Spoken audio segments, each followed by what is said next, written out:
Good afternoon, beautiful people. Welcome to another episode of Kiko's Freethinkers Forum.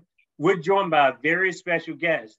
Their name is Jasmine Sherman, and they're running for President of the United States as an independent under the Unicorn Party platform. And I'm going to learn a lot about the Unicorn Party and exactly what Jasmine's affiliation is as far as political spectrum. But we know that Jasmine is not running as a DR&R, and that's what we do on the platform. We try to highlight people outside of the duopoly, people that I think that are really more concerned about the issues. Jasmine has a 501c nonprofit organization called Greater Charlotte Rise.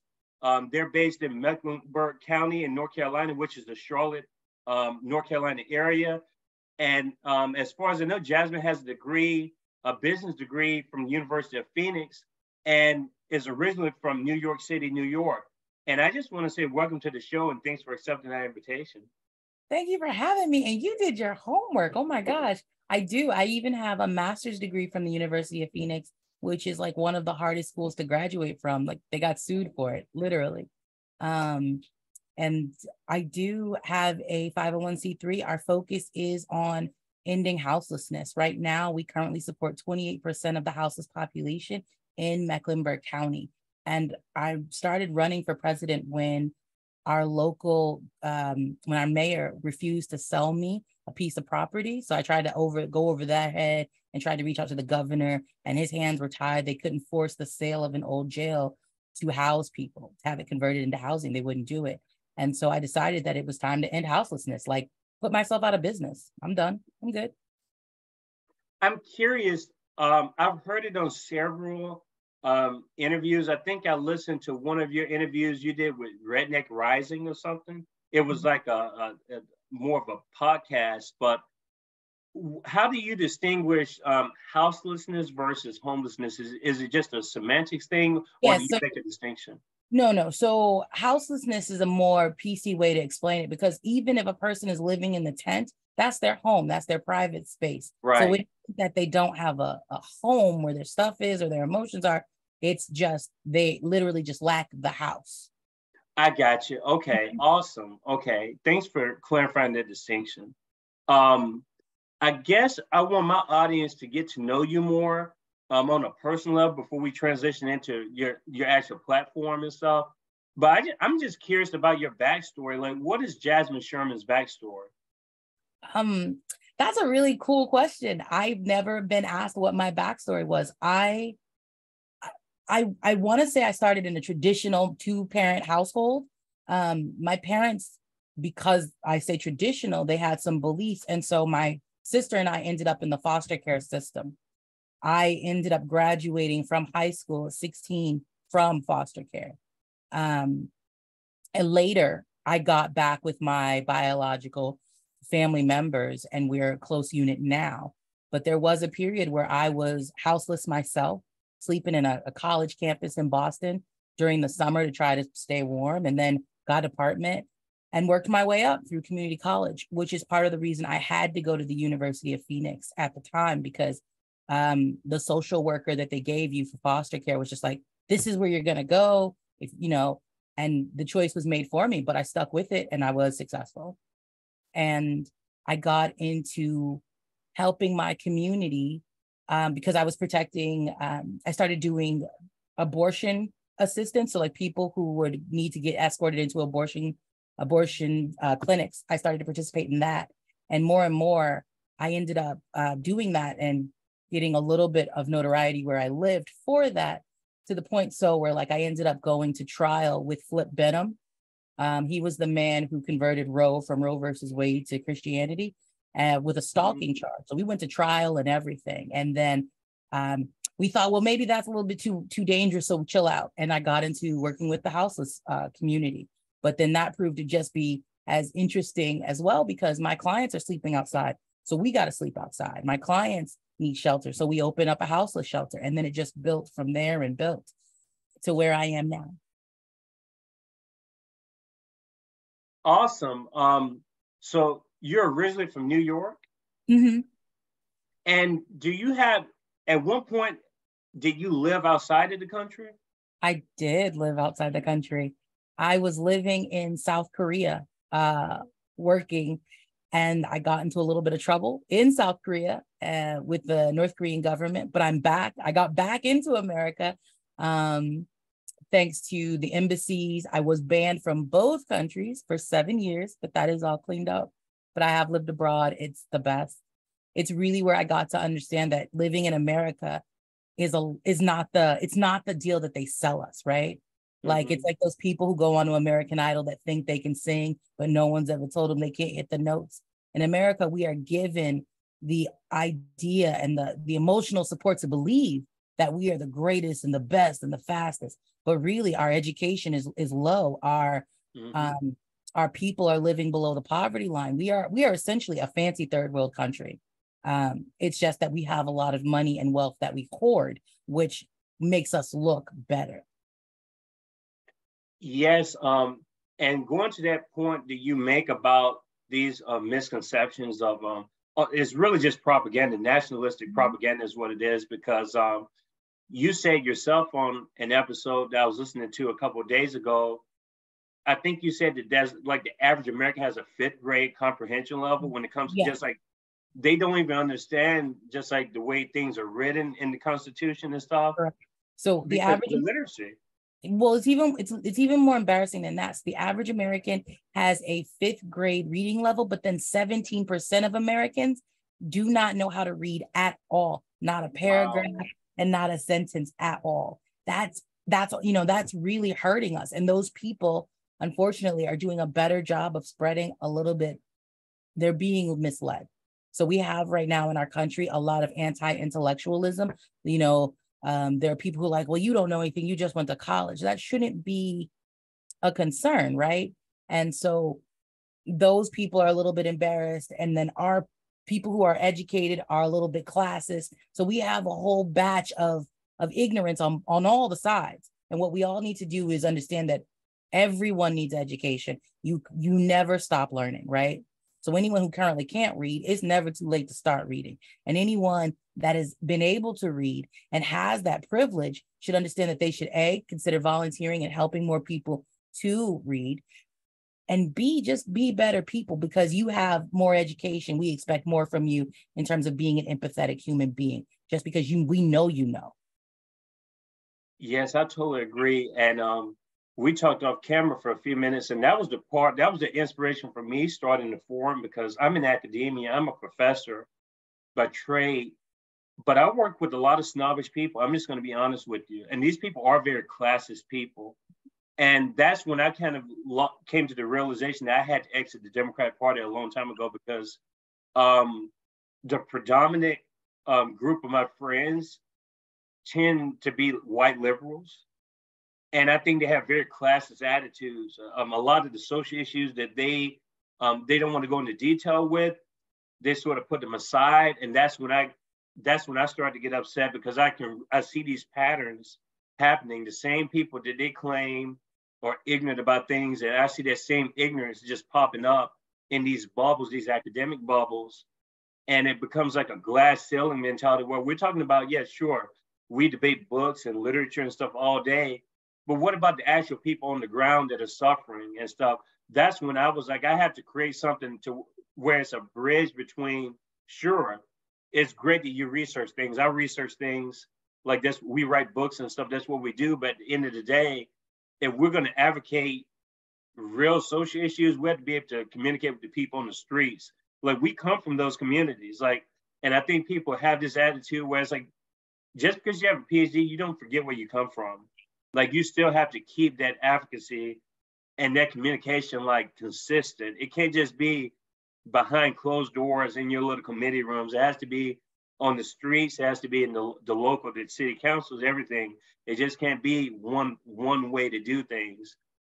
And I like the way you express your views about things. Your website's a beautiful website. I've looked over it pretty carefully, and we're going to talk about some of those issues. But I want to say something about just these misconceptions about the terms socialism, for instance. Cuba has 99% literacy rate, but we trash Cuba so much, a lot of the propaganda from the US, and there are lots of countries that have great literacy rates. They don't have the same economic system, but at the same, but they're getting things done in their way. And I would argue that things would be even more open in Cuba if we didn't have the embargo imposed on Cuba. Yes. So it's just, there's lots of ways you can look at things, and just reading your site and stuff, I understand that you definitely have a grasp of the world and how it functions. And I just don't understand why these views that should be implemented here are so misconstrued for political agendas and stuff, when we really need everyday people kind of solving everyday problems. Like, we need people more reflective of the society that we live in, as opposed to people, as I call them, the student class type people. This whole conglomeration of the 1% that basically just get in the office and they do what they want to do. So I do want to say Cuba exports doctors. We export weapons and movies. Cuba exports doctors. My aspiration for the United States of America, and I'll fix my little bonnet on this one, we need to be a place that exports doctors. We need to be a place that provides the world with solutions if we're going to get involved at all. And before we can do that, we must clean up our own home. There are places in the United States of America where people cannot access a doctor in their county. And for people who don't understand what that means, some people live in towns, some people live in cities. Counties are made up of towns and cities, if not multiple towns and cities. That's how big this situation is. We in the United States are mocking countries where they export doctors. During COVID, Cuba sent out surgeons. Cuba sent out general practitioners around the world to help people fight the virus. This is something where I say our propaganda hurts us. Our pride hurts us. We have politicians who do go into Washington, D.C., and they try to play 100% by the rules. And because you're playing by the rules, then that means you're eating some of that tainted fruit. You're eating some of that tainted fruit. And by the time it's your time to execute or provide, you're just as tainted. You've taken in all of that toxicity and that poison. And so you're just a part of the cog, right? For anybody that's like, well, there's a two-party system and we can't, you get what you get because that's all you've done. To get something you have never had before, you must do something you have never done before.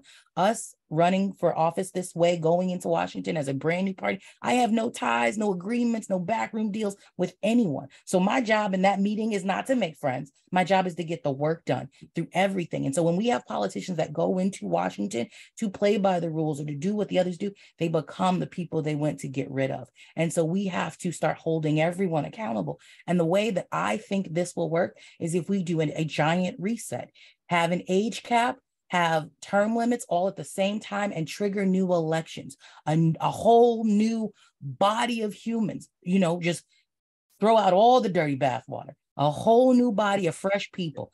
Teach the entire country, our elected officials, our citizens. We teach everybody the goddamn Constitution, and as I would propose, make a new one that is inclusive of everyone. And for anybody that's listening and going, well, that can't happen. It can't happen because you say it can't happen. This whole country, Turtle Island, is all made up, stolen and everything. Your ancestors didn't pay rent.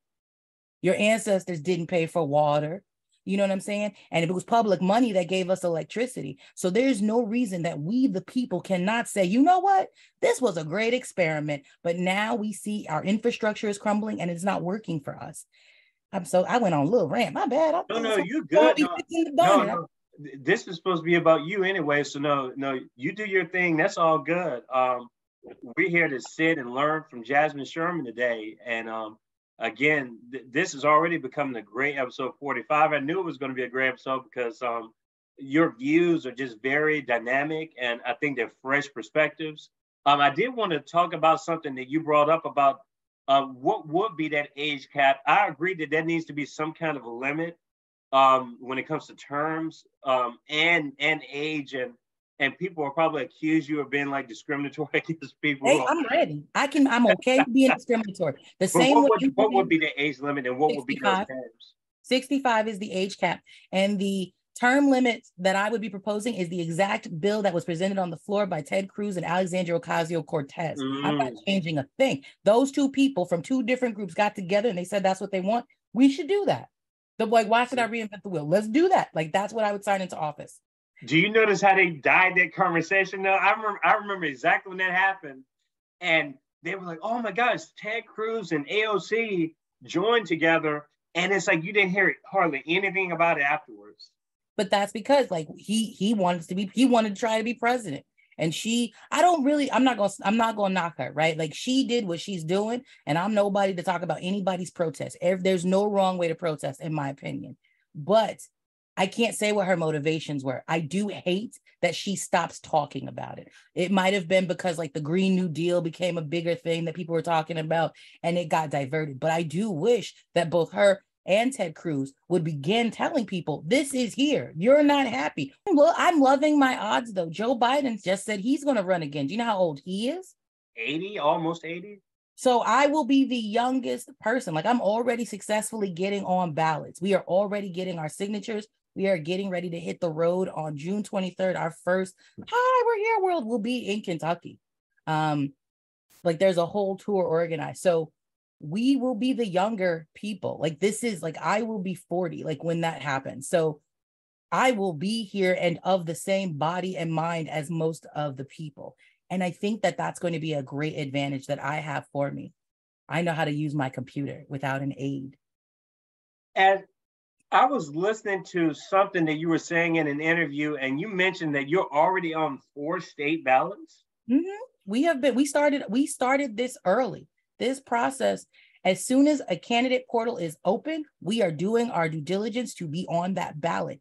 It has come to my attention, and I don't mean to poop on anybody's parade, but luckily the Green Party has been trying for so many years. It is a lot easier for independents to get on ballots. So I will give them their kudos because they did put in 20 years of work to get us here. But all you need now is the signatures. And with social media, it's a lot easier to get the people you need in one place to sign that form.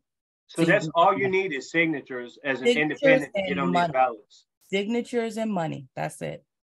And what we've done that other groups have not done is we started our own political party. So I do not have to compete with other Democrats. I do not have to compete with other Republicans because I'm a unicorn. And we've already had our committee. We've already had our convention. I got nominated and we keeping it moving. Like that's how we're able to be ahead of the crowd. So I understand because there are people like, well, nobody knows you yet. If I get on all 50 states ballots as we're doing that, then everyone will have to talk to me because I'm on the ballot. I don't need like, do you see what I'm saying? Like that's how it will come together. My job is to get on every state ballot, treat every state like the state it is and work differently. Louisiana only wanted $500 to get on their ballot. We had $500. Mm-hmm. But are some other states more restrictive when it comes to the monetary requirement? They are. But I also think, again, this is very helpful. It's a sign of the times. People want Donald Trump to run, and they don't know if he would be able to do so as a GOP person. So they are not making it uncomfortable in case he must do so. This is the perfect time for a candidate like me. All the stars and everything are lining up because to preserve corruption, they are willing to bend over backwards. Mm-hmm. And that's not to imply that only Donald Trump is corrupt, because a lot of things were wrong when Obama was in office. And I would no doubt. Flint, Michigan, it still doesn't have clean water, and that girl could drive.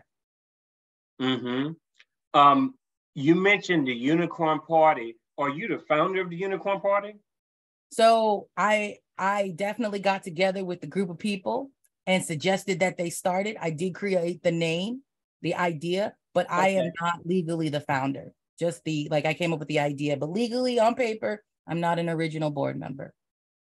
And how does the Unicorn Party define itself as far as principles? Are there any guiding principles to the Unicorn Party? It's unity without uniformity. So it's a united leftist group, but if you're a Republican and you think people should have basic human rights, come on with us. If you are a Democrat that you think people should have basic human rights, come on with us. It doesn't matter who you are, what you do, or who you do it with. If you believe that everyone deserves a place to sleep at night of quality, if I wouldn't stay there, I wouldn't make somebody else stay there. A place of quality, healthcare to provide and take care of or maintain their body, and education so they have the ability to either go into a trade that they love or pursue academia. That is the kind of beliefs that we have. If you are on board with those beliefs, then you're a unicorn. If you're not, you're somebody else. Would you agree that that philosophy also entails horizontalism? Now, I'm a beautiful person, so I might not be smart enough. What do you mean by horizontal?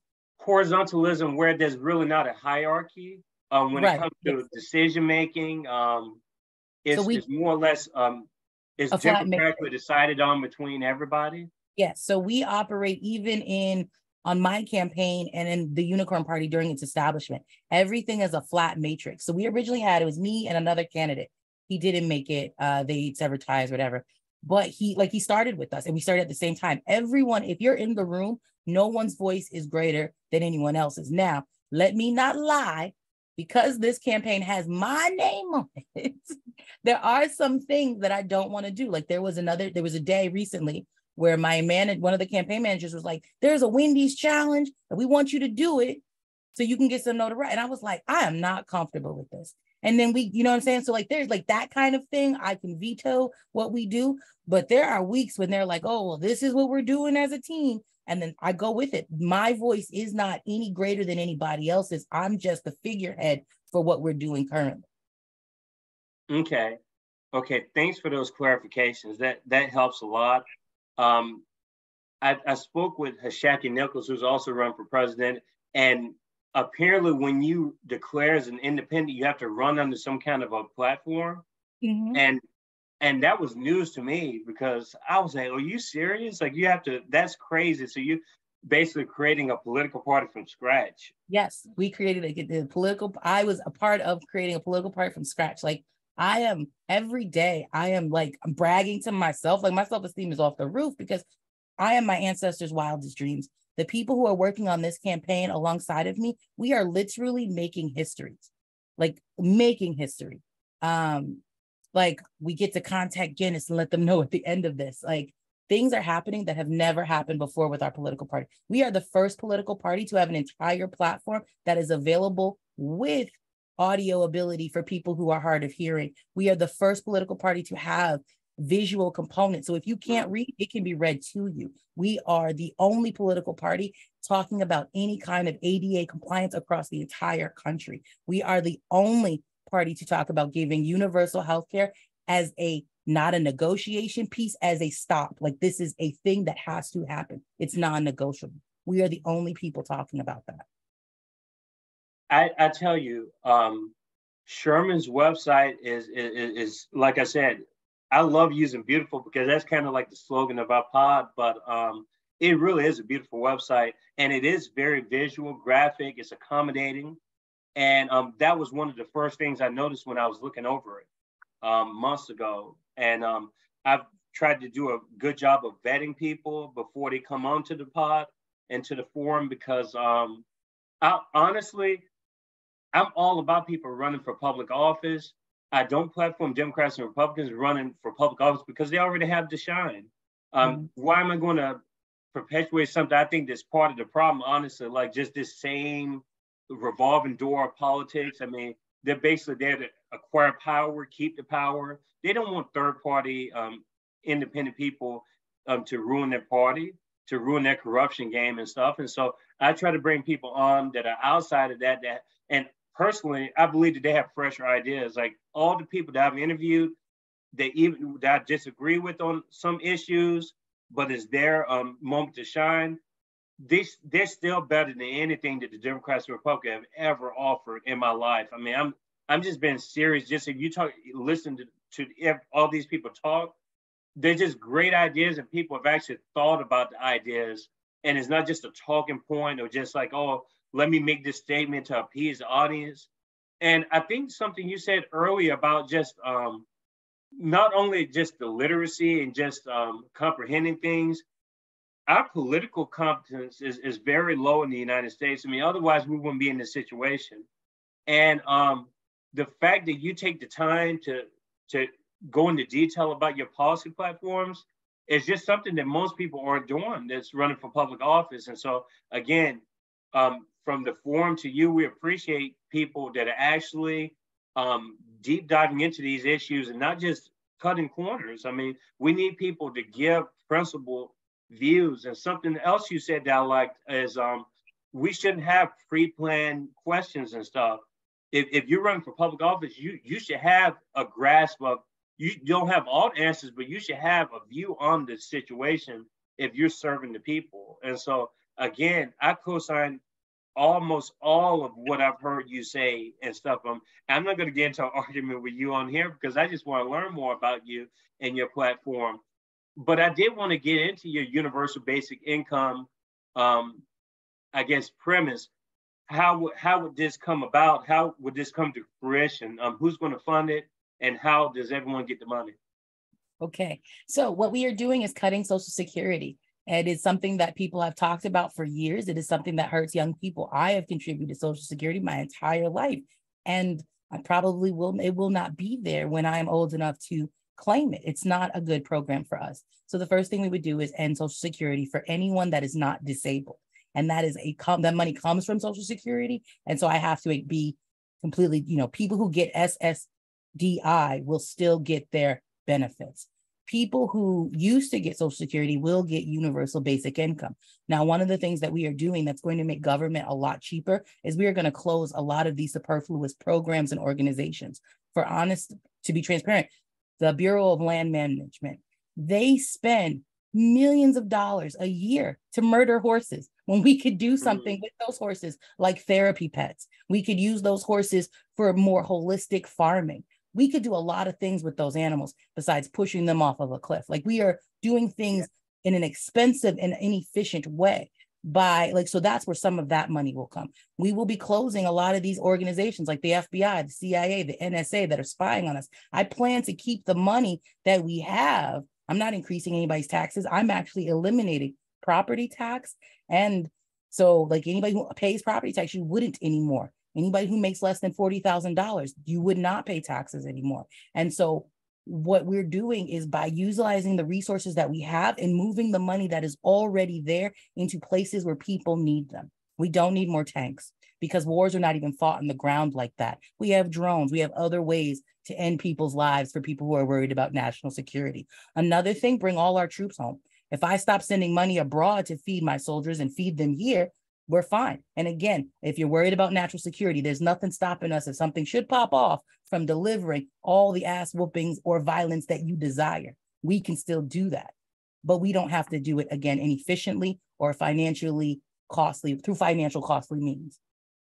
So that's where a lot of that money is going to come through, just off the top. So I guess it's just a terminology thing then, right? Because I mean, I get what you're saying as far as the program. It's already seen like its best days, I think, behind. But you're almost rerouting. You're in a way reviving Social Security.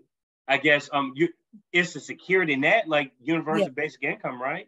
Yes. I mean, you're kind of reviving it, and you're just saying that people should have the ability, like if they have kids or whatever, like because childcare costs itself. I mean, I have 2 kids of my own. I mean, just childcare costs. I'm a stay-at-home parent right now, which is good. But I mean, having a UBI would be great as well. So as part of your universal healthcare, respite care, i.e. childcare, is covered under your healthcare now. So for parents that are like, what about daycare? Nah, you get the professional. So the same way wealthy people have a nanny come in, you have the ability to have a nanny come in and be with your children. Ideally, providing people with universal basic income gets our work week from 40 hours down to 20. When you don't have to pay rent or a mortgage anymore, then you have money in your pocket. And we have a plan to make sure that, because right now we subsidize $514 billion on groceries. So that's Walmart wasted food, Harris Teeter wasted food, Publix wasted food. They all that, they get off their taxes. So why don't I just take that $514 billion that we spend on food and just feed people for free? So now we've ended food insecurity. We've ended houselessness. I'm also converting public utilities back to what they were. Like, we don't need these private entities anymore. We could do things to make our lives better and thrive. That way, you can be with your children and they can get the benefit of you being in the home, and parents don't have to be stressed. When you mentioned earlier these agencies, these 3-letter agencies, which ones exactly would you get rid of again? There's a list. There's an entire list. If you go to my website, inside of the universal healthcare policy, there is an Excel spreadsheet with every agency that is going to be shut down. Oh, wow. Okay, yeah, I see it now. It also provides you with a link so you can see what that agency does, and how much that agency costs, and where the funds are distributed. That is all on that spreadsheet, because people are like, how are you paying for universal health care? That is my justification, my math, my numbers.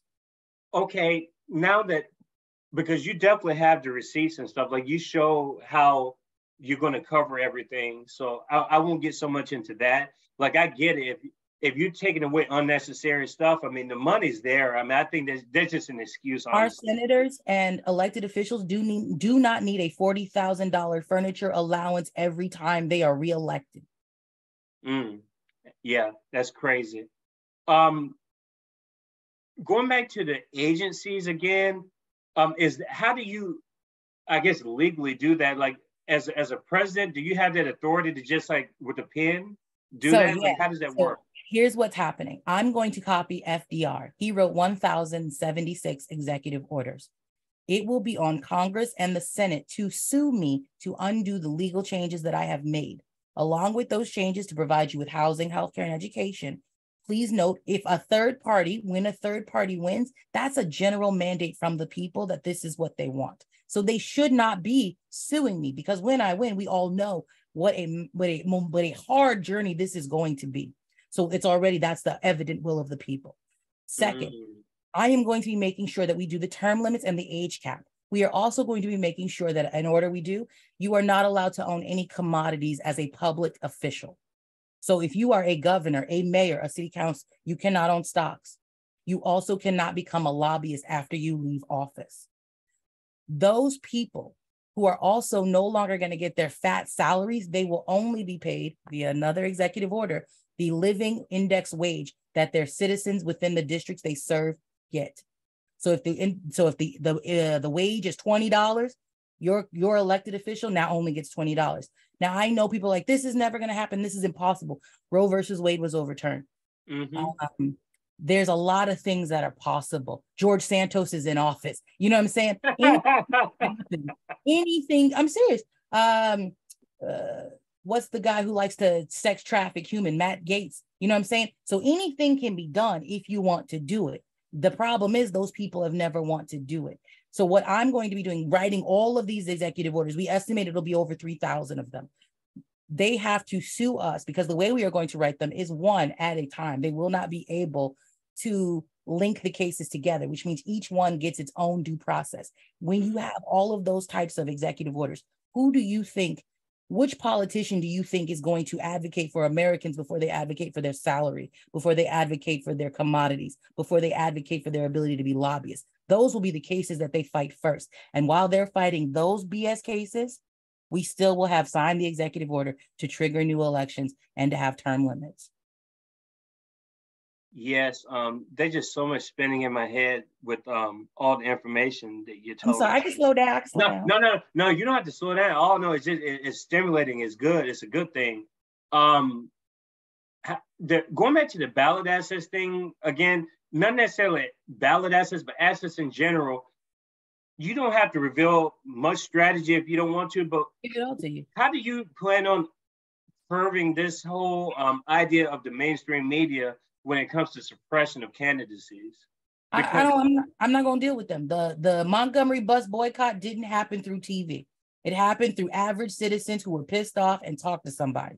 If you guys, the listeners, or people in the world can't say, hey, there's an individual, almost cursed. I didn't mean to. If y'all can't get together and say, there's a person that wants to pay you to live in America. We pay people to live in Alaska. There's already precedent for these things. It's just, let's give it to all the people. You see what I'm saying? So if y'all cannot collectively, there's somebody who wants to pay us, all we got to do is go vote on November 5th. That's we're National Day to Protest, November 5th. We want to have no more mortgage. Show up on this day, do this thing. It takes 20 minutes. Once you're in the booth, if they're going to try to keep lines long, we will have to get creative on that part. But my audience, the people, real Americans, don't watch TV. You know why? Because they don't have time. They're at work or on the way to work or sleep. Like, we don't have the kind of life that we are pretending to live collectively. So I'm going to be relying on people to do what people do. Pretend I am as interesting as Will Smith smacking Chris Rock, and the word will get out. Yeah. I guess you make a point about the revolution will not be televised. That's definitely a very good point. And that's That's the thing. It has to start from the ground up. It can't be the other way around. And so that is an interesting way to look at it. And I think that there is a lot of underlying tension. It's just a matter of someone rising up and getting the people to rise with them. To one of the that. things that we're going to do to meet the people, right? Because I know it's not enough. Like I said, we're going on the road, but while we're going on the road, the way we are going on the road, the way this whole campaign is being funded, unlike any other political campaign, by all means, if you have 2,900, that's the max donation, please send it in. But the way we are going to do this is feeding people. We are actually going to be through the campaign bus, selling food, raising the money ourselves through our own labor. And if you are houseless, if you are hungry, we will feed you too. I'll pay for that. We are going to demonstrate that there's nothing wrong with a little fortitude. Feeding people is the best way that I can talk about my campaign, earn their opinions. And I'm not begging for anything. I'm showing you that I'm determined to do this for you, through you, and with you. So that's going to be something that people talk about. We're pretty confident about that. There's no other politician feeding the hungry, literally. No, I am proud to say that I have, especially two people that's been on the forum running for president in public office that are definitely, they have that angle. Constance Every, she's running for not governor. She did run for governor formerly, but she's running for mayor of Knoxville, Tennessee, and she has two nonprofit organizations. One is Sleeves for Needs, where she was homeless herself for years, and she tries to help people with just food, water, shelter, everything else. And Brittany Jones is running for president. She makes it a point to talk about houselessness as well, along with yourself. And so it's good to have those kind of perspectives. And it shows that your organizing spirit is there, because I think a lot of this is just a matter of just going out and doing it, going out and meeting the people where they are. And the political machines basically have it to where they just buy people off, I guess. They throw money at something and they think that that's going to cause people, they throw money in return for your vote, but you're actually offering a service to people, a relatable experience to where people can, warm up and maybe consider voting for you. I think that's a wonderful thing. I really do. Yeah. So you say you're gonna start your campaign when? You're gonna launch it as far as going on the road? Lexington, Kentucky is our first stop, June 23rd. Mm-hmm. And then there is a stop every weekend thereafter. The second weekend is Louisville, Kentucky, and then followed on. There's a date. Mm-hmm. And if I understand this right, running as an independent, you can technically campaign all the way up until the last second. Yes, I can. Without any restrictions whatsoever. Yes, you're right. That's why we started early. Start early, write the platform, get contributions from everyone. I didn't write these policies by myself. A team of people who worked for me, we all wrote these together. It was public. People were able to come. They should all be available, like on our Reddit, if you want to see the old meetings. Everything we've done, the whole how we got here, is available on our Twitch, definitely available on our YouTube if you can't find it. So it's not like we just made this up. Like it's all very thought out. And that's why we thought about it. Like, we should be giving back. It's very easy for a politician to say, hey, you send me money, right? But right now, that politician is ignorant to the fact that you don't have any money. You barely have money for the food that you do have. So what do I look like while you are currently experiencing hardships, asking you to give me more money for nothing at all? We can't do that. That's not who our base is. That's not who the average American is. And so that's why we are actively going out to do the work right now. Mm-hmm. That's why I said, if you are someone that doesn't even like me, don't like my platform, still come get something to eat, because when I'm elected, I'm going to feed you anyway. Might as well start now. I have, before we get into some more specific positions that you have, I did want to kind of get a philosophical perspective from you, because you do identify as a socialist. Mm-hmm. I identify as a left libertarian or a libertarian socialist. But I'm just curious as to how do you view government, and what do you believe is the purpose of government, and what should those functions be? So I want to say I'm more of a Pan-African socialism kind of person. I actually have always believed that we never needed government. The village did what the village was supposed to do. Now, but it wasn't looked at like an authority. Like these people, we all got together collectively and the community decided this is what was going to happen. Right, wrong, or indifferent, that's what the community did. I'm for those kinds of things. I believe that every neighborhood should be self-sufficient. Every neighborhood should have a medical facility, everything within that community. So one big thing, I don't believe in prisons, right? So we would abolish prisons and we would abolish police. That means that community policing, watching, that would come from the individuals that live within that community. And for anybody that's curious, there is on my website an exact policy of how that is done, what we do with the police. The people who are currently police can still be police, just in your neighborhood where they live with you and your children. They just can't be, if they don't live in this neighborhood, they cannot be over here with me and mine. So that is one of the things. We let the village decide to run itself, because there might be a homogeny in whatever they got going on. As long as you're not being a bigot and harming people or infringing on their rights, we should let you live. And that's what I think we should do. It should be communal again. Big government, because it's here and now, we have the technology to make it a very, very slim company, because people want to see it as a company, right? But actually providing services for the individual system. I mean, the system we're part of. If you have an issue with the IRS, you can't call anybody, really. You can't get anybody on the phone. Now, there's supposed to be 83,000 new people being hired for that. But we do not, in this big old central government having individual, have one customer service number. Why not? We have the technology to do that. We have the we could do Slack. There is a way to track everybody in this country's problems. I have challenged people to submit to us, tell us a problem where you live. We will call and report the potholes for you, so we can see and demonstrate to you how your government does not work for you. But if you had a place that was willing to take your issues, be accountable for them, our government could be something else. It should be a vehicle of support for the people. And I know people are like, well, it shouldn't be about taking care of people. It has to be now, because for so long, it didn't take care of the people. It didn't allow the regulation to prevent the abuse of the people. And so now, no matter what the founding fathers decided they wanted this to be, the people now do need to be taken care of.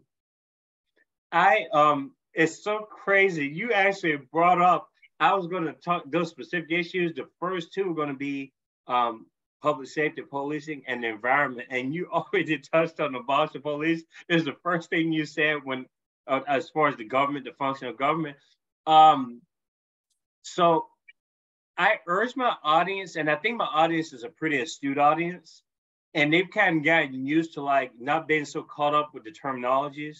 They don't get scared when they hear communism, socialism, abolish, defund.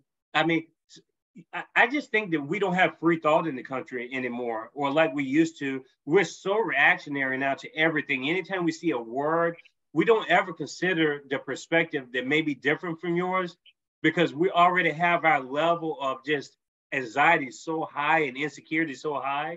We just automatically assume that your neighbor or the person that you're trying to connect with, they're just not going to get you. They're not going to understand you. And so we shouldn't be frightened by words. And just by you clarifying that about the community policing aspect should already alleviate most people's anxiety that they have when they hear the word abolish. People lose their minds. It's just a different way of doing things. No one's taking things away from you.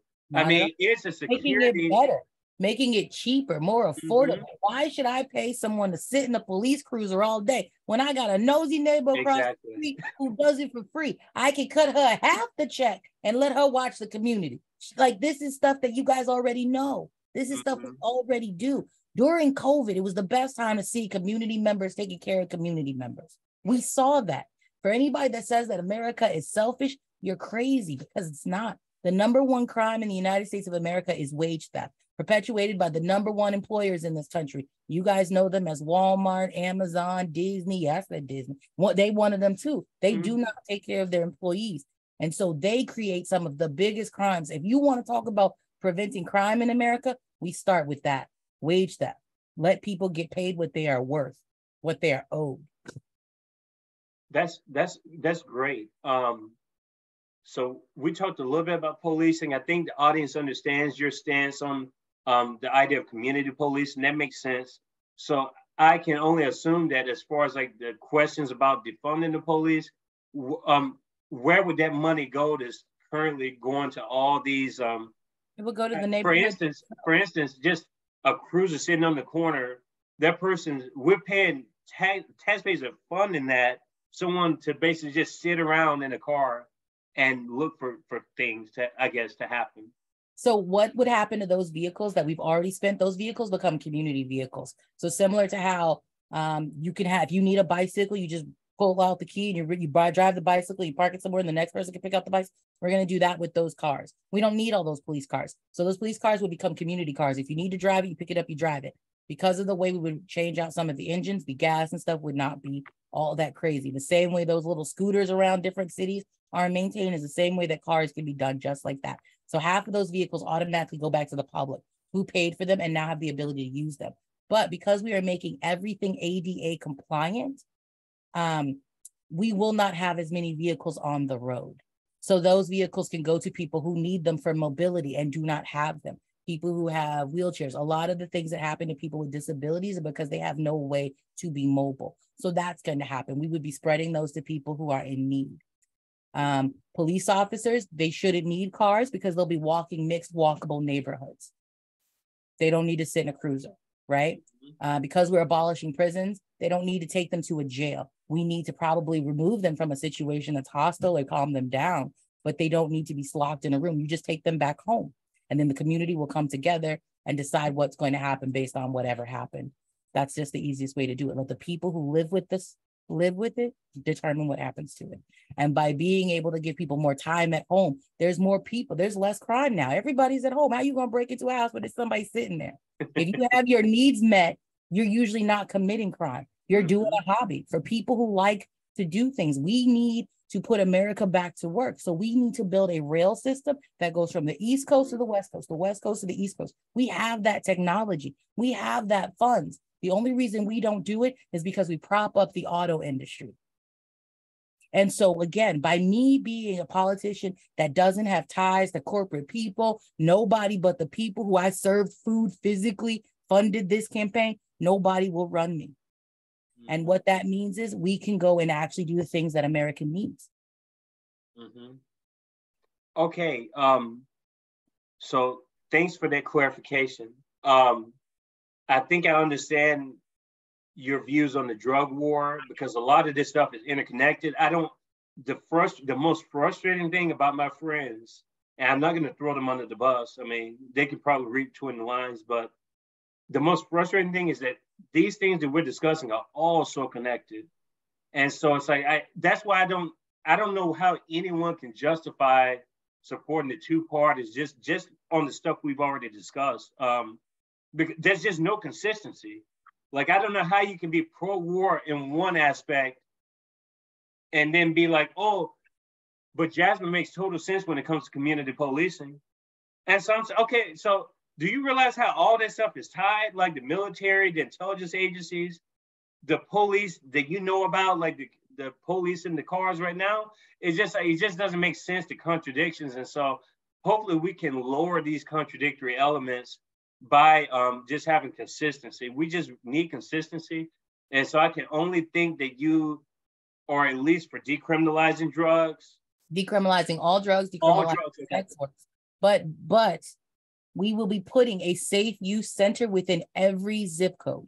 Every zip code where like we have more people on drugs, hard drugs, than like, and I'm not just talking weed. We have people on real stuff out here, and they're people who live in your neighborhood and are functioning just as wonderful as you and I. Not every addict looks the same. So we need to put safe use centers in every zip code. On top of that, we need to put a medical facility in every zip code. And that means a medical facility that is prepared to handle your physical, your mental, your dental, and your vision. When I was living in Korea, the first thing they do when you're living there, you're not just visiting, you get off the bus, you go to the airport, you get on a bus, you get off the bus, they take you to the hospital. You get a full physical, dental, and vision all at the same time. It all happens in the same space, and it didn't cost me more than $20. That's how it should be for our people. Except in America, in the system that we've written, there would be a $0 copay. You wouldn't pay anything. Mm-hmm. And something, when I was watching the debate between yourself and Mike Chamath, you both seem to agree on the whole idea of immigration. Like, we need to open up the country, like should be open borders. I think this system also incentivizes, we see people outside of the country as competitors. They're like other people. And I think that's why this war propaganda is so effective, is because we've demonized anyone that's outside of our space. Like, it's just such a, it's just such a, like a gang mentality, just like, this is my turf and then their turf is over there, signified by these imaginary boundaries that we call countries. Right. So one of the things I'll be transparent about, every trade deal that we have, when I'm elected, we must renegotiate, not from a place of white imperialism. We must renegotiate with all of our partners around the world, because that is how we actually give people a fair deal and begin to alleviate some of this global animosity. We are no longer, not that we ever were, equipped to be the police of the world. What we need to do is go ahead, make our amends, and sit down for a little bit. Our house is in total disarray. We have people who don't have water that is clean in this country. We have people who don't have a good mental health. My foreign policy, for anybody that's curious, is already posted with an option to listen to it as well. Please take a look, but we would be renegotiating every trade policy. And we would also, at the same time, because of those policies, be doing an entire audit on our government. Mm. As far as your views on the environment, I talked to Tina Landis on episode 35. She's affiliated with the Party for Socialism and Liberation. And there seems to be a lot of concordance when it comes to wind and solar, but not so much the water aspect. I guess I've heard a lot about nuclear. This has come up so much. Like, I've never heard this much talk about nuclear energy. I'm curious as far as where you stand on the proposal that the PSL likes to run on, which is wind, water, and solar, versus what would be your view when it comes to getting rid of the fossil fuel industry, just like not even using fossil fuels and everything else? So, right, I am a zero fossil fuel industry candidate. My entire infrastructure and environmental policy is posted. Every home in the United States of America, because we're taking away the rent and the mortgage. So even the homes that you live in, you own your home, you live in it, your home would be provided and converted. So we would come in and we would put, depending on where you live, solar panels or wind energy. Every home, but not a large turbine like you see. They're now double helixes and little circles. They look like little fans. Every home would be affixed with that. Every home would be getting an atmospheric pressure generator, so you could have clean water. Every home. So like, now that we're provided, we don't need as much cars. We're not going to just have cars that run on gas. We are going to try to eliminate that. There are other types of engines that we can use. I mentioned the train system earlier. Part of that is to remove the cars off the road. You don't need as much gas if you don't have as many people driving. Again, making sure everything is ADA compliant. That means neighborhoods are now mixed, walkable communities. We do not need to rely on all of the things that cause us to have to need fossil fuels, right? If your house and you're in an area where we can do it with wind energy, then you're no longer running a gas stove. You're no longer running a bunch of electricity. You don't need those things. You don't need as much oil. So that's going to happen. We do a mixed approach based on the region that you live in. And again, if you check the policy, I think there are even diagrams that show you which areas will be best. We even have a way to revitalize the deserts by putting solar panels so that there's an area that can form condensation so life can grow in the deserts. We can do all of these things. We have to embrace the technology that is available to us now and stop relying on technology from 20 years ago. Absolutely. So as far as prioritizing those those renewable sources of energy, do you see any point of nuclear, I guess? We do use nuclear as well. Okay. We include how we store it. Nuclear, the reason we had problems with nuclear power before is because people cut corners. People were not paying attention. We did not have trained people doing it. And for anybody, it's like, well, you got to go to school. You don't. A lot of the jobs we have with the technology we have to train people on how to push buttons and read screens. That is where we are at. Our technology is so advanced, it helps us create new technology. Anyone that we teach the value of environmental safety and how to operate this equipment without, and this is a vital thing, if you say that it needs 5 people to function, there will never be a day where there's 4 people. There will never be a day that there's 3 people. Because we are so profit driven, they're always trying to give us the best bang for their buck. No, we're going to fully fund everything so things function the way they're supposed to, so things can be safe. Nuclear done well is not dangerous. I get afraid because of just we know the catastrophe that could happen if there was something. Of course. And just maybe I'm just operating within the context of what we have to work with right now. I mean, just like with the East Palestines and the Hurricane Katrinas and just the Detroit, the Flint, Michigans, just all these environmental crises, they just happen over and over and over, it seems like. But all those crises are happening because no one is repairing our infrastructure. If you not to be funny, how can you, we are living in a system where people are perpetuating their own problems. If you're the politician and you take money or do a bond measure to start funding something, but that money never makes it to fix that bridge, you now have bridge collapses. If you're trying, the problem we have is they're trying to provide a profit motive for something that there shouldn't be a profit motive. For the American people, everything should be fully funded when it comes to the American people. And that's the disconnect. That is not happening. It's always more for me and less for thee. It's not okay. We must stop it. Operating under that premise of the profit, I totally agree with you, Jasmine. I'm curious about your response to this.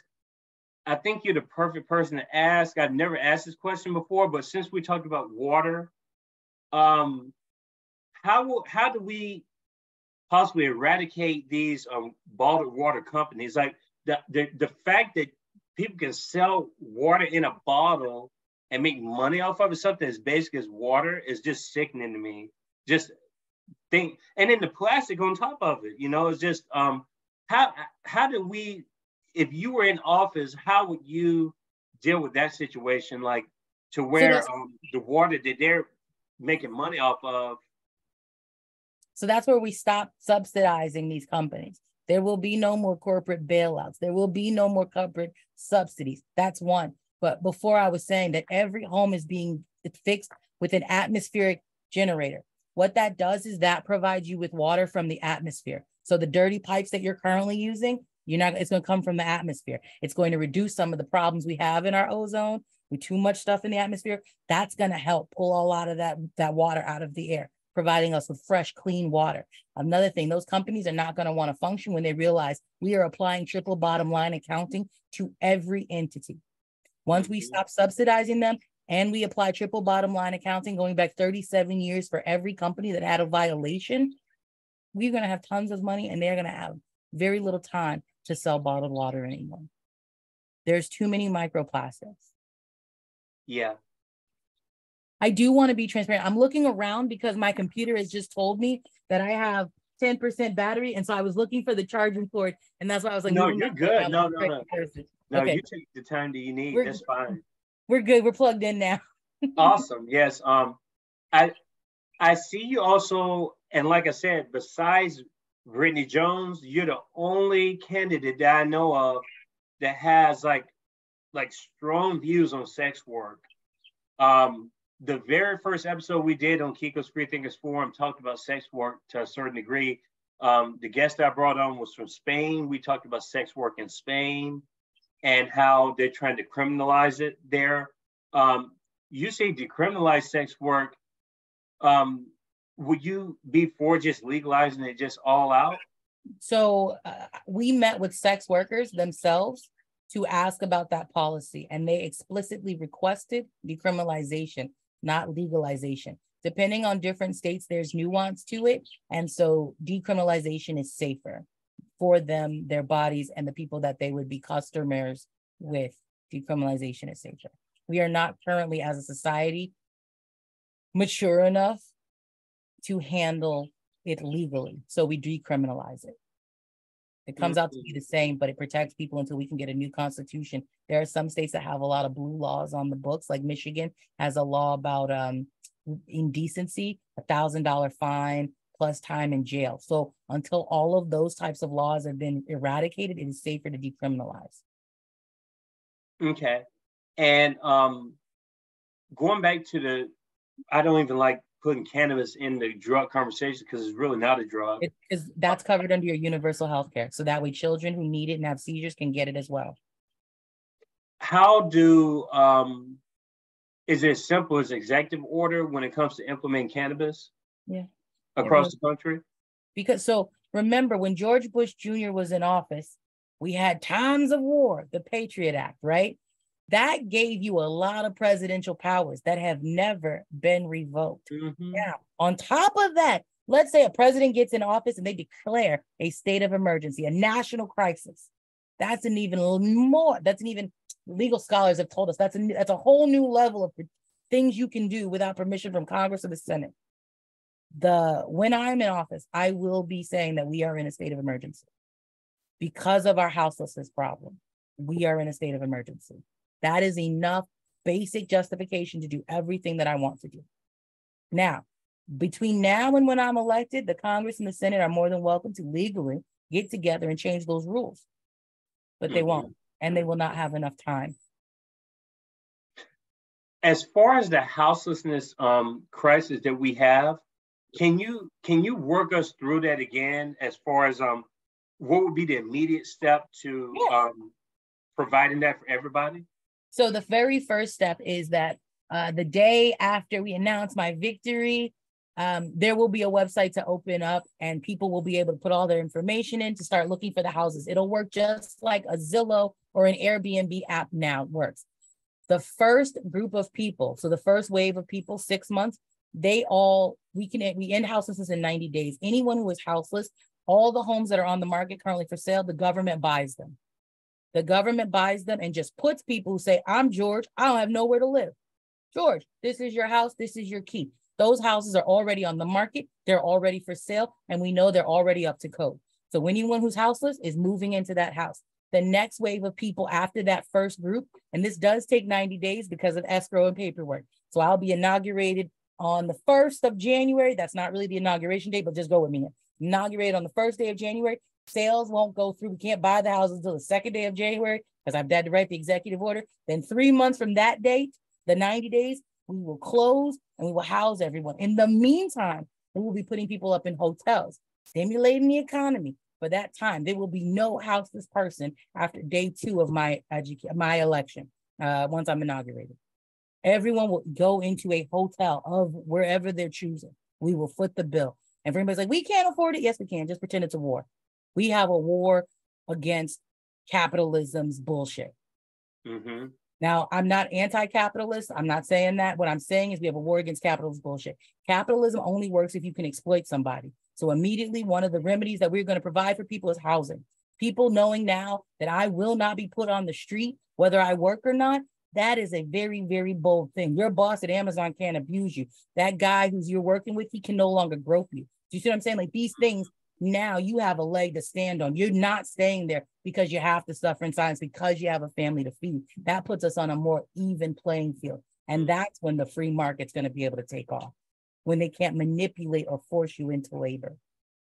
Okay, that's interesting. You said that you're not an anti-capitalist. Yeah, because I won't win an election that way. If I say I'm anti-capitalist, nobody who knows nothing about politics is going to vote for me. That makes sense. I want to win. I've never heard it explained that way before. I really haven't. That S really is really comforting, actually, because it really takes the label away. You just simply and you're explaining how you're going to do it. I never thought about it like that. Just because everything we talked about up to this point, I was like, oh God, she's not anti-capitalist, but I guess you have a point as far as their actions.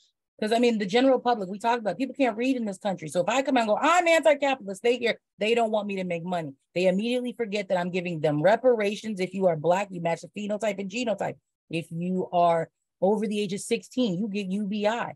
They are automatically, they forget all of that. That index living wage that comes, they forget that once you say anti-capitalist. That's not what I'm here for. I'm running to provide people with their basic needs. I happen to be a pan-African socialist, but none of my policies are anti-capitalist. Everything I've talked about stimulates the economy and puts people to work, creates jobs. Building a rail system from one country, that puts Detroit City, where the steel was made, that puts them back to work because steel runs trains. Mm-hmm. Having cannabis, that gets people out of prisons because we're abolishing it. Getting kids medicine they need. Alabama is a death trap. They don't have a lot of jobs. They don't have a lot of opportunity, but they have a lot of farmland. They got a lot of sun. We should be growing cannabis there. Mm-hmm. Why are we not? Because we're selfish. We don't want people to be okay. I'm funding reparations through cannabis sales, which again is covered through your universal health care. So it'll be delivered to your house too. Oh, guys, there's so much you just said there.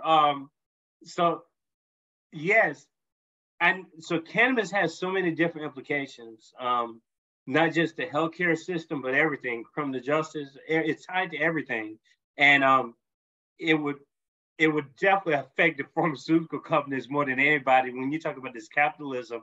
And I just don't know why people aren't connecting these dots. I mean, we all know people who have smoked weed that are actively smoking it. And it's like, why are we pretending that weed is on the same level as some of these other drugs? Like, I don't care how conservative you are or anything. It's just like, let's stop with the nonsense and just accept that cannabis is not going to go anywhere. Cannabis is a normal part of life. Cannabis helps people.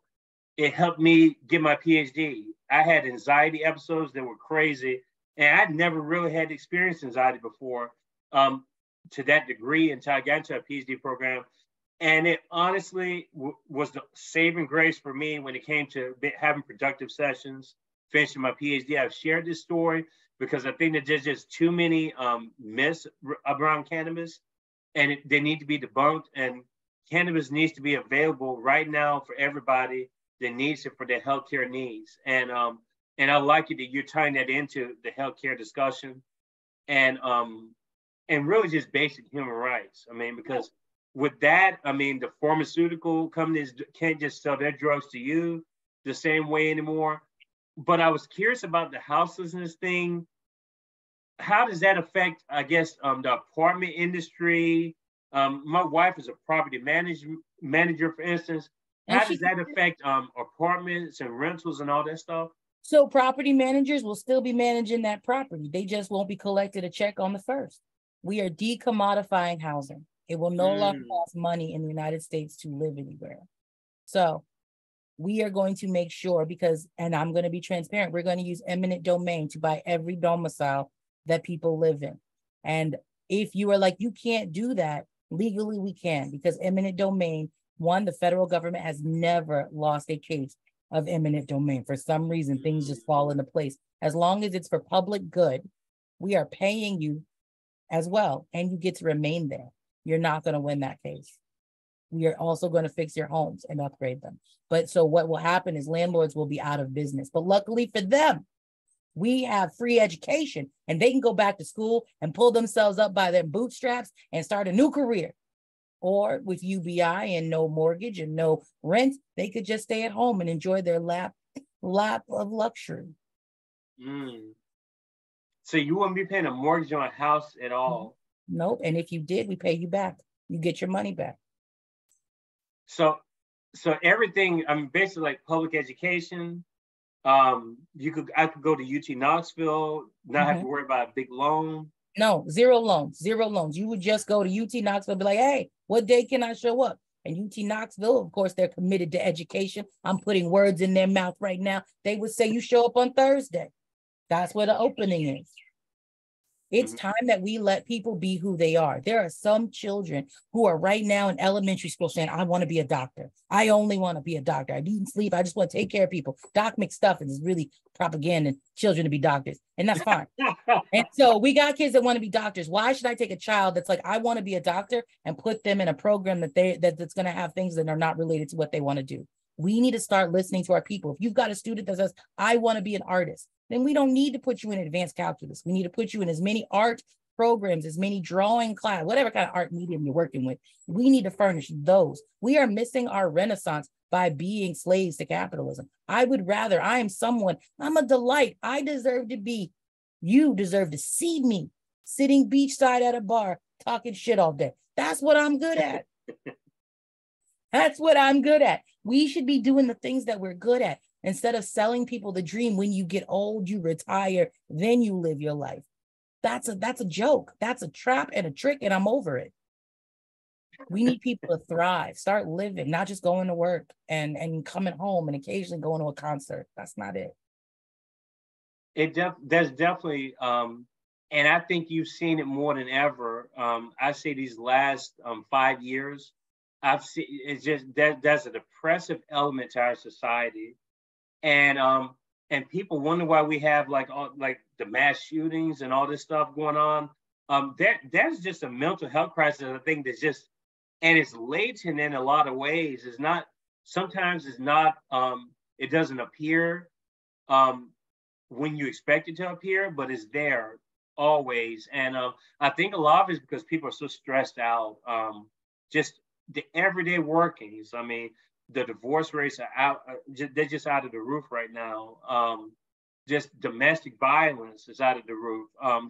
And a lot of this stuff is because people just aren't happy and their basic needs aren't being met.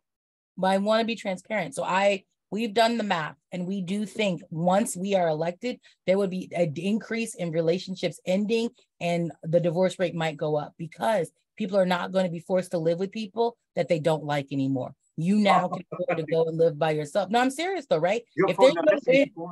If there's no rent and there's no mortgage, and the way the program is set up, again, in layers, is houseless people first.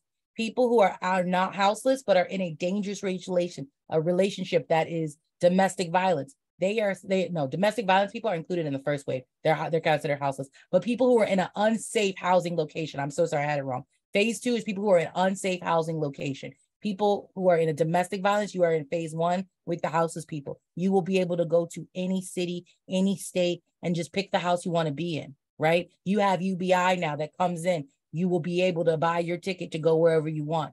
You know what I'm saying? You're not paying a mortgage, you're not paying a rent. So you can start there and you get the place, you move in, and the next month you get your furniture. Like, there's different ways you can do to make your house your own. But the first thing is a lot of people are going to migrate to safety, right? And so the requirement on any house that you get off the app, which would be all the houses listed, not houses that have people in them, is that you'd have to stay there a minimum of 6 months, unless, again, a domestic violence situation occurred or a fire or a natural disaster, right? Then you just pick up and you go. We are going to have, again, people will be able to go wherever they need to do what they want. And so I wanted to be transparent. A lot of relationships, once I'm elected, probably will shift or change because people don't just have to stay with someone because they can't afford to not be with someone. Interesting. I never thought about it like that. But thanks for that. I have 3, I guess they're not really burning questions, but I do have 3 areas I want to attack before we go today. I already got more or less an idea of your stances on the community policing, and you talked about abolishing the prison system. Okay, so people, when they do get punished, there has to be a level to the severity of the punishment. So how does that go when we talk about people who are like murdering people and stuff? Like, where do we draw the line when we talk about this prison complex? If you murder someone, we will put you to death within 365 days. The death penalty ain't going nowhere. It's just getting a lot more efficient and cheaper. Yeah, there's no reason to keep you alive. If you have housing, healthcare, education, mental health services, and you still posing a danger to the community in a less than thrilling way, if you harm more than 3 people, yeah, you put to death. We don't need to have big, expensive trials to know if you murdered somebody. And if anybody's like, well, what about wrongly accused people? We actually will have to provide actual untainted evidence before we just harm someone. Unlike our current justice system, where we have test kits that have never been tested. Another thing apart my administration, we are going to test every kit in the United States. Every kit. We are going to start making sure that predators are no longer protected. A lot of our laws on the books are written by people who are predators to protect predators. Matt Gaetz is still in office. If y'all want to try me, like, I'm dead ass. We have to start protecting our people. And we can't do that if we're hiding the bigots and the cowards. So that's part of it. Okay, that makes sense. But it is all of my policy. So you could read it, like the different layers. That is already in there.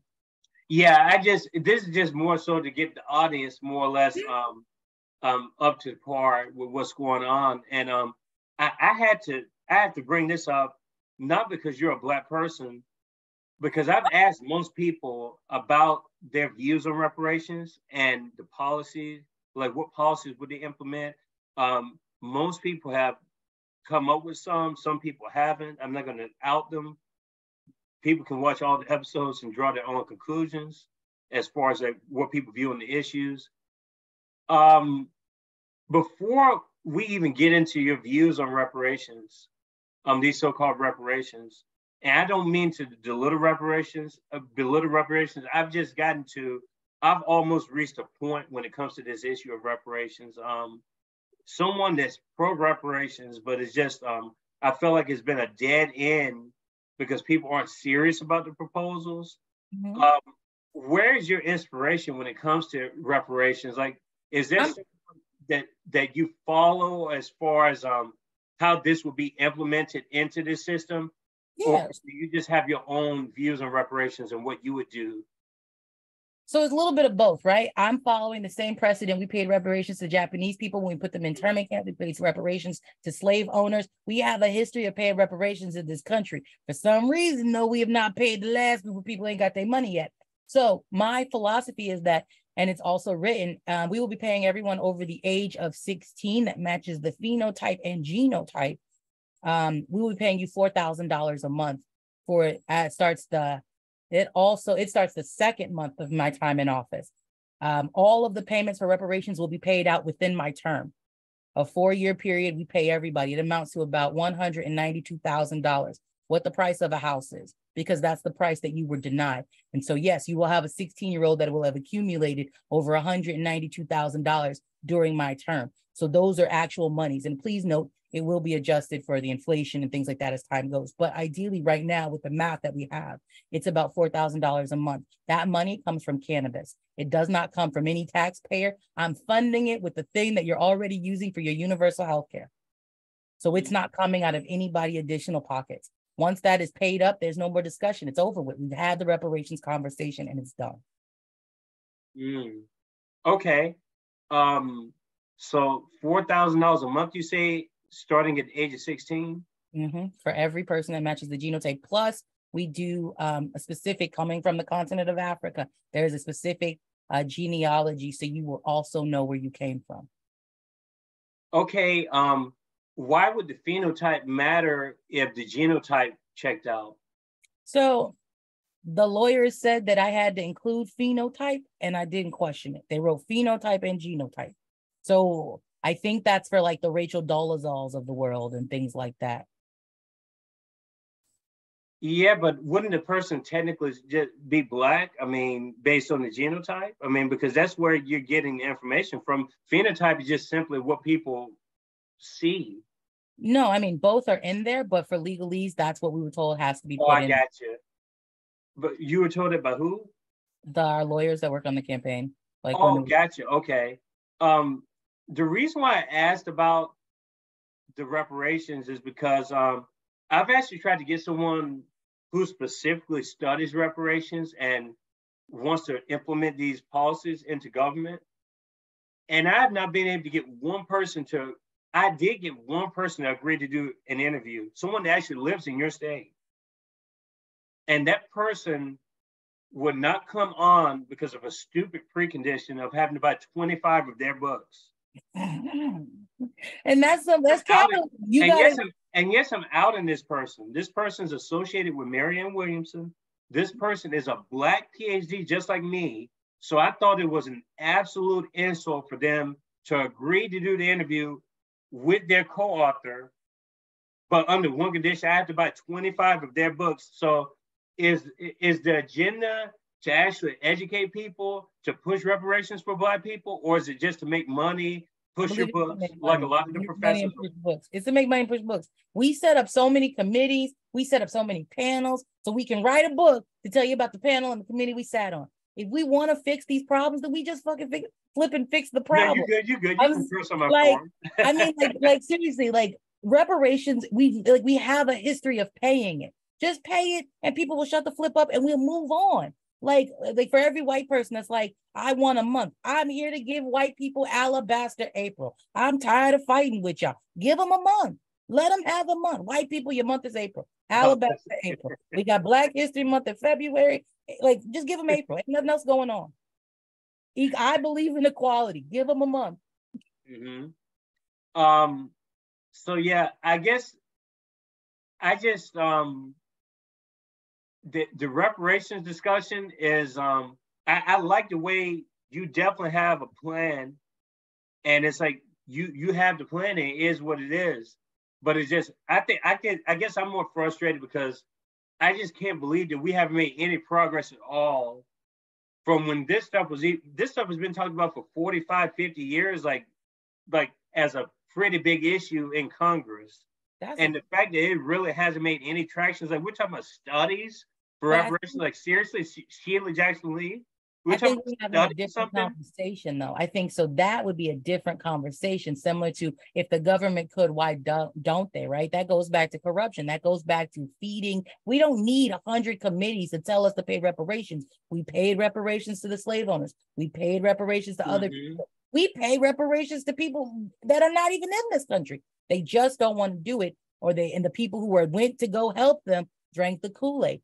So this is the fastest way to end the reparations conversation. If you are somebody that doesn't like any of my policies, but you're tired of hearing Black people talk about reparations, vote Sherman in 2024. You have no more problems. Conversation will be over, and you get a month.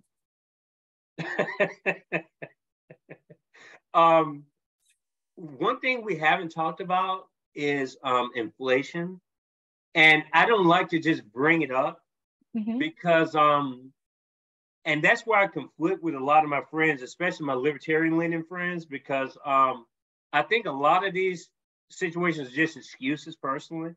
But I have an answer for you. I do have a way to combat inflation when you're ready. I'm going to follow.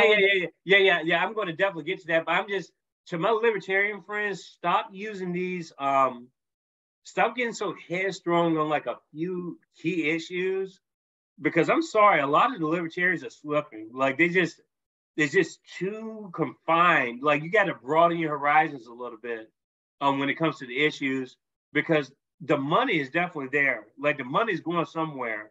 But for you to answer the question, like what would be, I guess, your immediate steps to combat inflation? So I would be ending our relationship with the Fed, just to be transparent. That's a terrible entity and they're ripping us off. So I would be ending our relationship with the Fed, but the Fed, to combat inflation, we have too many people in the workforce. So remember I was saying we currently have people working a 40-hour week, and I want to take people to a 20-hour week. That helps to bring less people working. The difference between me and them is they want less people working without putting money in your pocket. I'm going to pay you to stay at home because it'll help combat inflation automatically. You know what's interesting? A lot of the stuff you're saying, and I know the detractors may say, like, oh, guys, that sounds like just a lot of promises that Sherman is talking about, just all these promises of houselessness ended, the war on drugs ended, all this stuff just ended. Like people can go to school, not have to pay anything. People can get their medical costs like that none. How do you soothe those people? Because you are shrinking the economy in a way, or not the economy, the government. Yes, we're getting a small government. I think that's the funny thing about it. Socialists get a bad rep for being like these big proponents of government. I would actually argue, like, if anything, you're making the government smaller and more efficient. Wouldn't you agree with that? Yes, that is really what we are going to do. We are making the government smaller. It is too expensive. Like I would argue, this is not a campaign promise I'm making, but I would argue whoever comes after me, I'm only interested in one term. I'm not a career politician. You get one term and then I'm gone. I would argue that the person that comes after me should work on that, should work on making sure that our government isn't just smaller, but they get rid of the Senate because we don't need them anymore. It is Oh, financial costs that hurts us. They're not helping. The cooling saucer has let it go cold. So we are wasting, we're at a deficit. However, during my administration, I would not be able to make that move legally. We looked into it. I couldn't do it. It has to be whoever comes after me. But you guys should get rid of the Senate. You definitely should. You don't need it. And it costs us money for nothing. if people go back to episode 8, everything that Jasmine is talking about, I'm not saying that I said everything that Jasmine is saying, but these same points that Jasmine is making abolishing the Senate, and people are like, what are you talking about? What is the purpose of the Senate if you think about it? Like, what is the purpose of it? I mean, you have 15 it was literally people. called the cooling saucer because Congress was so passionate. The Senate was literally designed to slow the process down. Mm-hmm. And it won't even end the filibuster, which is crazy. Because you know why? And I know people have heard this before from episode 8. Democrats and Republicans survive because of incrementalism. They want people to die. They're not interested in people having a home. They're not interested in people having clean water and shelter and everything else. They want to keep their careers going while you suffer. Mm-hmm. They want the things to go. And if you do get any kind of benefit from them, they want to make it as slow as possible. But what Sherman is saying is that these things are going to be like, that needs to be immediate attention on them. And I agree with that sentiment. There needs to be immediate attention, and all this taking the time with the processes. That's why things never get done. Right. I mean, we have all these political prisoners caught up in the system.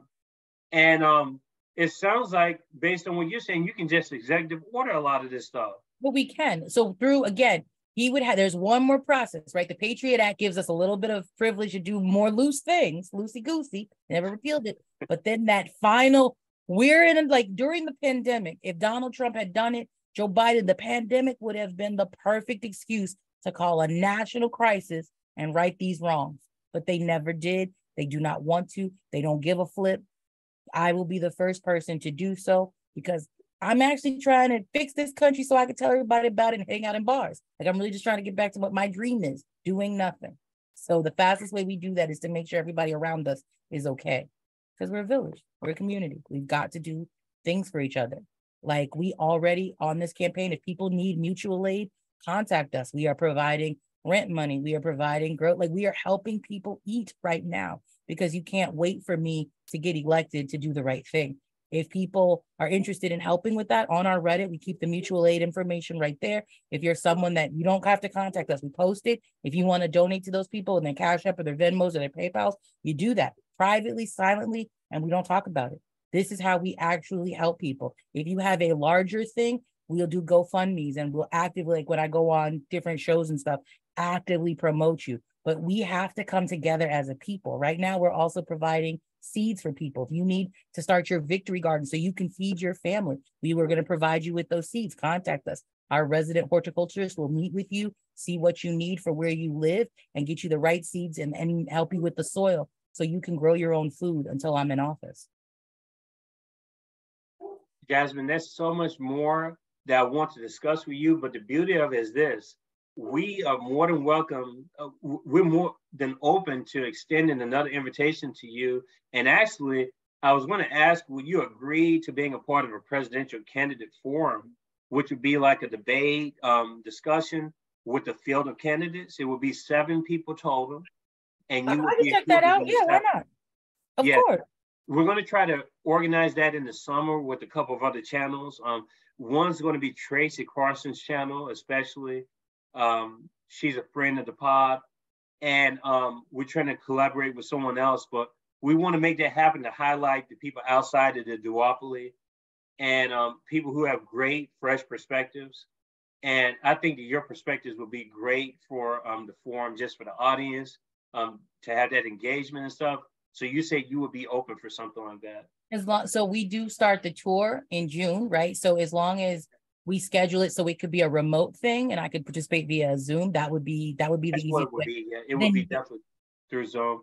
And we wouldn't want it to interfere with your tour for sure. But we could coordinate the Yeah. As long as you coordinated it, I could be here. I just wanted to be transparent about it. Like if you were like, meet me in San Diego, I'd be like, I'm not going to, San Diego for a couple months, that kind of thing. I wanted to just be, we could definitely, if you just, the same way you scheduled this, you would schedule that and be like, by the way, mother flipper, there's going to be a gang of folks. Like it is what it is. I'm either ready to do the job that is a 24-hour job, 7 days a week, or I'm not. Mm-hmm. So I think that makes 7 candidates total audience for the upcoming presidential debate with Kiko's Freethinkers Forum, Tracy Carson's channel, and another channel. I think we're going to have to get with 7 people. That's quite a few people, just to have a way to collaborate and do the questions and everything else. But are there any final words that you want to give to my audience as far as this episode 45, which is a wonderful episode? We've enjoyed having you on the show. I feel like I've learned a lot from you. There's still a lot that I need to learn from you and your campaign. I'm going to read even more about you and follow your interviews and stuff. But is there anything that you want to conclude with? Give yourself grace. We all talk about how bad this government is, but it's not us. Like I'm going to be 40 soon, right? We're just now realizing we are the adults. There is nobody coming to save us. Our grandparents are currently at the wheel. If you follow me down this road of analogies, our grandparents are currently at the wheel, driving our car over the cliff. Our parents are in the passenger seat, too afraid, filled with anxiety to say, do, or stop them, which is why they didn't. And we are in the back seat directly behind our grandparents, trying to reach over the seat to stop the car from driving off the cliff. We, no matter where you sit on this issue, the people who are the most marginalized in this country are sick, are not being taken care of. Our children are being abused.